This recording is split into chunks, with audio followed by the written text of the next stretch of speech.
రమణపేటలో గల అడబాల ట్రస్ట్ ఆధ్వర్యంలో ఇటీవల రాష్ట్ర స్థాయి పురస్కారాన్ని అందుకున్న జిల్లా సీనియర్ సిటిజన్స్ ఆర్గనైజేషన్ అధ్యక్షులు బుద్ధరా సత్యనారాయణ రాజును ఘనంగా సత్కరించారు. ఈ సందర్భంగా ఆర్గనైజేషన్ ప్రధాన కార్యదర్శి అడబాల రత్నప్రసాద్ మాట్లాడుతూ గత 15 సంవత్సరాలుగా జిల్లా సీనియర్ సిటిజన్స్ సంఘాన్ని ఉత్సాహంగా నిర్వహించిన బుద్ధరా సత్యనారాయణ రాజుకు రాష్ట్ర స్థాయి పురస్కారం లభించడం హర్షణీయమని అన్నారు.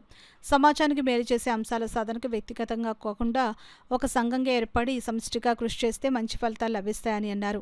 బుద్ధరాజు సత్యనారాయణ రాజు మాట్లాడుతూ వృద్ధుల ప్రయోజనాల కోసం పలు అంశాలతో కూడిన వినతి పత్రాన్ని రాష్ట్ర స్థాయి అధికారులకు అందజేశామని అన్నారు.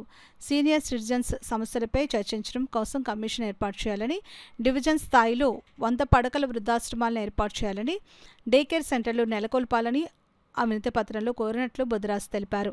ఈ కార్యక్రమంలో రవిశంకర్ పట్నాయక్, ప్రసాద్ నాయుడు, నిమ్మకాయల వెంకటేశ్వరరావు తదితర సీనియర్ సిటిజన్స్ పాల్గొన్నారు. మరి జిల్లాలోని వృద్ధులందరినీ సమీకరించి ఒక సంఘాన్ని ఏర్పరిచి అనేక సమస్యలు పరిష్కరించడం జరిగింది.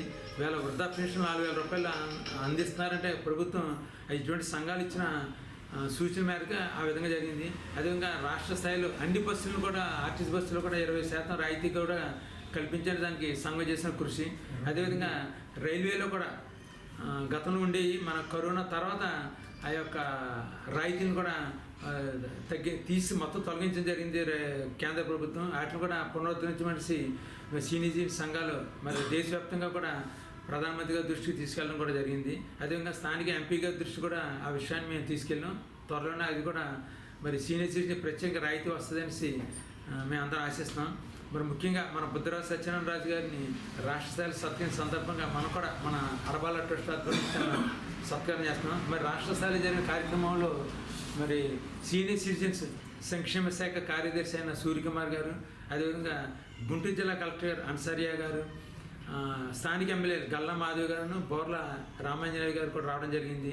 అదేవిధంగా మరి సీనియర్ సిటిజన్ సంఘానికి పెద్దలైన మన రామచంద్రరావు, అదే మూడూరు వెంకటేశ్వరరావు కూడా మరి వారందరూ కూడా పాల్గొని ఆయన మన బుద్ధరాజు సత్యనారాయణ చాలా ఘనంగా సత్కరించడం జరిగింది. అదే ఈ కార్యక్రమంలో మరి గ్రంథాలయ చైర్మన్ కోటేశ్వరరావు, అదేవిధంగా మరి సీనియర్ సిటిజన్ సంఘానికి మరి చైర్మన్ అయిన నారాయణస్వామి గారు కూడా పాల్గొని మన రాజుగారిని సత్కరించడం జరిగింది. వారికి మన జిల్లా సంఘం తరపున ఇటువంటి పురస్కారాన్ని అందజేసినందుకు ఆ పెద్దలందరూ కూడా మా కృతజ్ఞత తెలుపుతూ రాజుగారిని సత్కారం అందుకోవాల్సిందిగా కోరు. ఆరోగ్య సమస్యలోని ప్రతి జిల్లాలో గవర్నమెంట్ ఆసుపత్రి, పెద్ద ఆసుపత్రుల్లోని వృద్ధులకు ప్రత్యేకమైన లైన్లు ఏర్పాటు చేయాలని, అంతేకాకుండా వాళ్ళకి ప్రత్యేకమైన వైద్యం గురించి ప్రత్యేక వార్డులు కూడా నియమించాలని, మరి అదే కాకుండా తిరుపతి దేవస్థానంలో గతంలో మనందరం కూడా వెళ్తే అక్కడ ఒక అరగంటలో దర్శనం వెంటనే నమోదు చేసుకొని 60 సంవత్సరాలు నిండినటువంటి వృద్ధులకి 50 సంవత్సరాలు అర్ధాంగిని కూడా తీసుకుని వెళ్ళడానికి సౌకర్యం కలిగించారు. అదేవిధంగా దేవస్థానంలో అన్ని దేవస్థానాలకు కూడా అటువంటి సదుపాయాలు కలిగించాలని, మరి గతంలో రైల్వేలోని మరి స్త్రీలకు 50%, పురుషులకి 40% రాయితీ ఇవ్వడం జరిగేది. అది కరోనా తర్వాత తీశారు. అది మా ఎంపీ గారు తర్వాత రాజ్యసభ సభ్యుల దృష్టిలో పెట్టాము. అలాగే ప్రతి జిల్లాలోని కూడా అందరు ఎంపీలు కూడా వారి జిల్లాల నుంచి లెటర్స్ ఇప్పిస్తామని సమావేశంలో మరి తెలియపరచడం జరిగింది. అంతేకాకుండా మరి వృద్ధాశ్రమాలు చాలా ఆవశ్యకత ఏర్పడింది.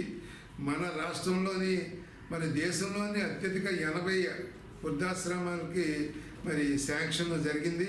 మరి ఒక్కొక్కటి మరి ప్రారంభం జరుగుతుంది. ఈ మధ్యనే పెద్దాపురంలో కూడా శంకుస్థాపన జరిగింది. అంతేకాకుండా మరి వృద్ధాశ్రమాలే కాకుండా డే కేర్ సెంటర్లు, అంటే ప్రజలంతా పిల్లలు ఉద్యోగాలకు వెళ్ళిపోవడం వల్ల వృద్ధులు ఒంటరి వాళ్ళు అయిపోతున్నారు.